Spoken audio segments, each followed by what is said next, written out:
Welcome. You're listening to the Handyman Academy podcast with your host, Jeremy Lewis. Hello and welcome, my friends. Today we are talking about invoicing and receiving payments.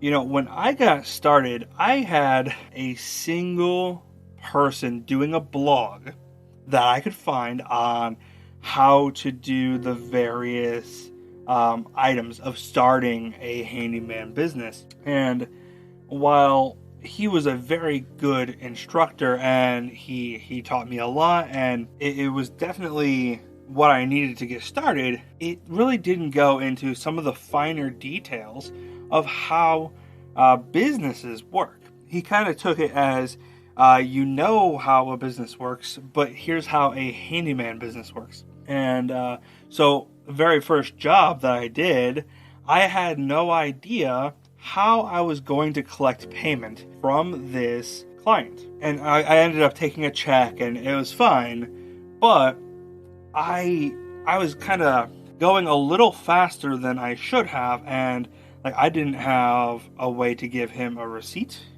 I had no way to really invoice him for the goods that I had provided. And so here's where we're going to actually be talking about this today. Because when you get to the point where you are invoicing your very first client, I want you to be prepared to not flounder on the spot and make yourself feel like you're being a fool, like I did my very first time. He was looking at me like I was unprofessional. And in reality, I wasn't professional. I had no idea. It was my first time invoicing anybody. It was my first time doing a project for somebody on my own. So you have a bunch of different ways to provide an invoice.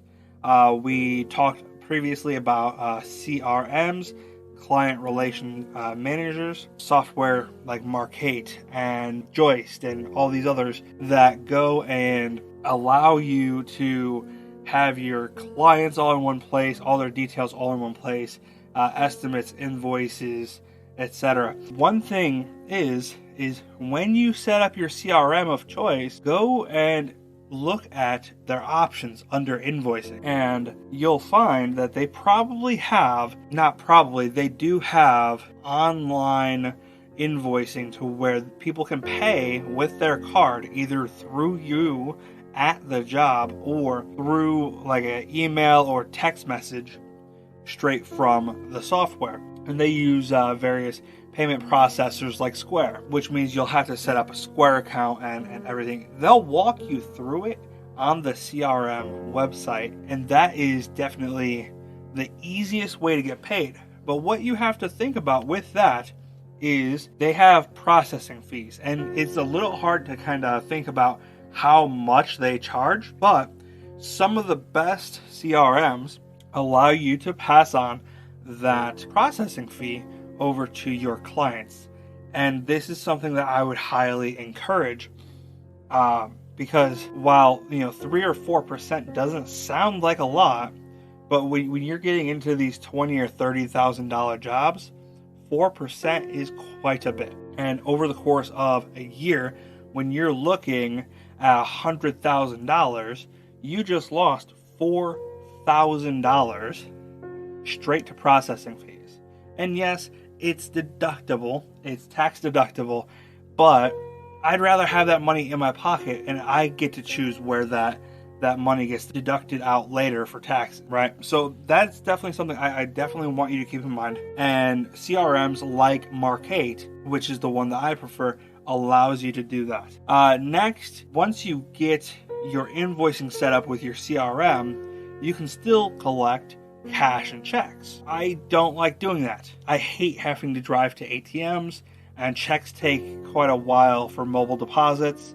So either way, I'm going to the bank, and I don't like doing that personally.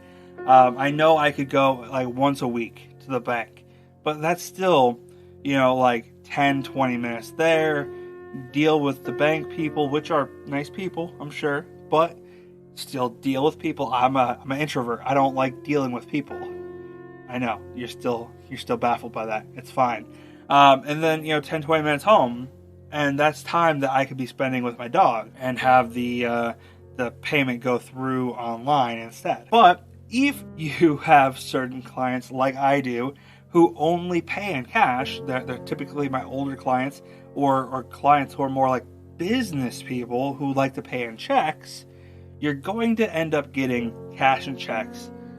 Just make sure you record down how much they gave you and make sure you get them a receipt. A lot of my CRMs allow you to put in a manual payment for a cash or a check, and for checks do like reference numbers, which are already printed in the top right corner of the check.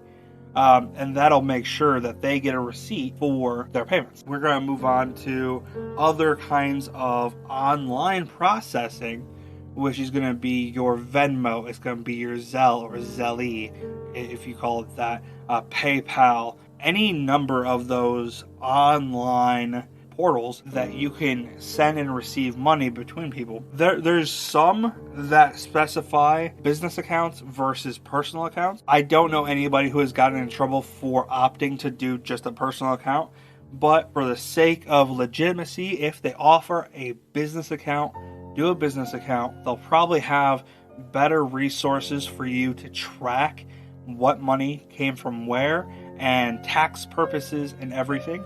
One thing I do want to say is if you are using a personal account, be mindful of your daily limit, because there's only a certain amount that can be transferred between these accounts at any given time for specific day-to-day situation. That might be higher for business accounts.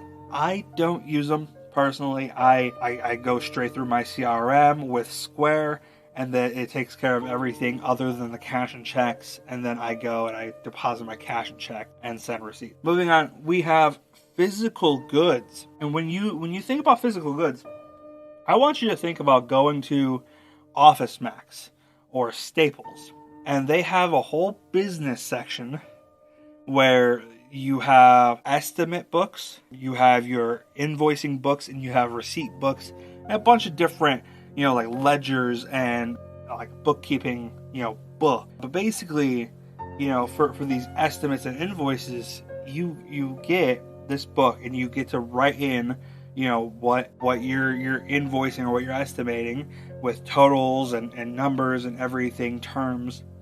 And then you get a copy and they get a copy. That's as easy as it gets for physical goods. It's all about that carbon paper, baby. You get the estimate to them, cool. If they sign it, great. You have physical copies. You get the invoice to them, great. You have a physical copy. And then they give you money. Typically, if you're doing physical goods, you're probably not doing online forms of payments, except for maybe, Zelle or PayPal. But basically, they're going to be giving you cash or checks, and you're going to have to give them a receipt. And, well, we already said it. A receipt book from Office Max is easily accessible. You just write out what they paid you, when, what form. All right, and that is our 4 main ways to invoice and get paid.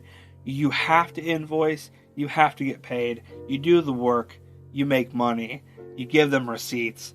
It's all very simple. With this information, you're going to be able to move forward into this next step without very many issues. So, thank you again for listening to me ramble, and I hope that you guys have a great day, and I'll see you Thursday.